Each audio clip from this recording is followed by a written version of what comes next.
Hernia nukleus pulposus lumbal adalah perpindahan lokal dari diskus di luar batas anatomis ruang intervertebralis yang menyebabkan nyeri, kelemahan atau mati rasa, dan/atau kesemutan pada distribusi miotomal atau dermatomal. Insiden HNP adalah sekitar 5-20 kasus per 1.000 orang dewasa setiap tahun dan paling sering terjadi pada orang-orang pada dekade ketiga hingga kelima kehidupan, dengan rasio pria dan wanita 2:1. Prevalensi paling signifikan pada usia 30 sampai dengan 50 tahun.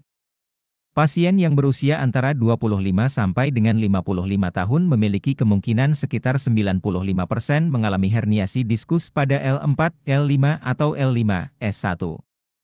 Pada usia tua fibrokondrosit diskus mengalami penuaan dan penurunan produksi proteoglikan.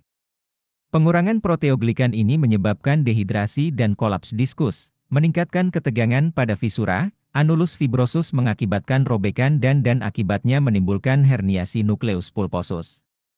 Oleh karena itu, ketika stresor mekanis berulang terjadi pada diskus selanjutnya akan menimbulkan gejala bertahap yang cenderung kronis. Penyebab lain yang kurang umum adalah gangguan jaringan ikat dan kelainan bawaan seperti pedikel pendek. Gejala khas HNP lumbal adalah nyeri punggung bawah dan nyeri radikuler, serta defisit sensori motor. Pasien HNP biasanya mengeluhkan adanya nyeri punggung bawah lokal yang meningkat di bawah tekanan dan beban aksial. Bentuk paling umum dari nyeri radikular adalah skiatik, yang mengacu pada nyeri yang menyebar dari tulang belakang bagian bawah di sepanjang daerah gluteal dan bagian belakang paha atas dan betis, serta ke kaki. Pemeriksaan pada pasien HNP meliputi 1. Pemeriksaan motoris. 2. Pemeriksaan sensoris. 3. Pemeriksaan otonom. 4. Pemeriksaan nyeri radikulopati dan instabilitas tulang belakang. Berikut beberapa jenis manuver yang dapat dilakukan untuk menilai HNP. Pemeriksaan HNP pada servikal. 1. Tes Spurling.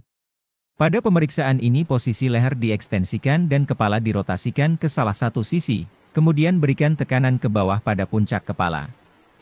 Hasil positif bila terdapat nyeri radikular ke arah ekstremitas ipsilateral sesuai arah rotasi kepala. Bila datang dengan nyeri, dilakukan distraksi servikal secara manual dengan cara pasien dalam posisi supinasi kemudian dilakukan distraksi leher secara perlahan. 2. Tes Lermite. Tes ini dilakukan dengan memberikan kompresi pada kepala dalam berbagai posisi, miring kanan, miring kiri, tengadah, menunduk. Hasil tes ini dinyatakan positif bila pada penekanan dirasakan adanya rasa nyeri yang dijalarkan. Pemeriksaan HNP pada lumbal. 1. Tes Lasegue. Tes ini bertujuan untuk meregangkan radiks lumbosakral. Tes ini juga dikenal dengan nama Straight Leg Rising Test.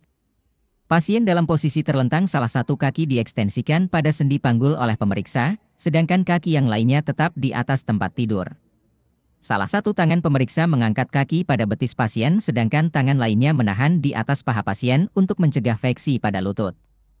Ekstensi dilakukan sampai lebih dari 70 derajat terhadap garis horizontal, namun berhenti bila muncul tanda positif. Lakukan pada kedua kaki secara bergantian.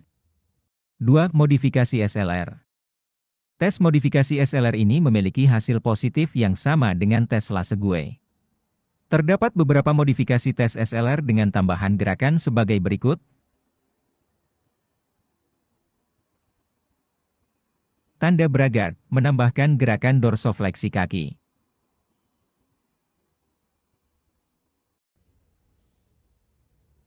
Tanda Sichard, menambahkan gerakan dorsofleksi ibu jari kaki.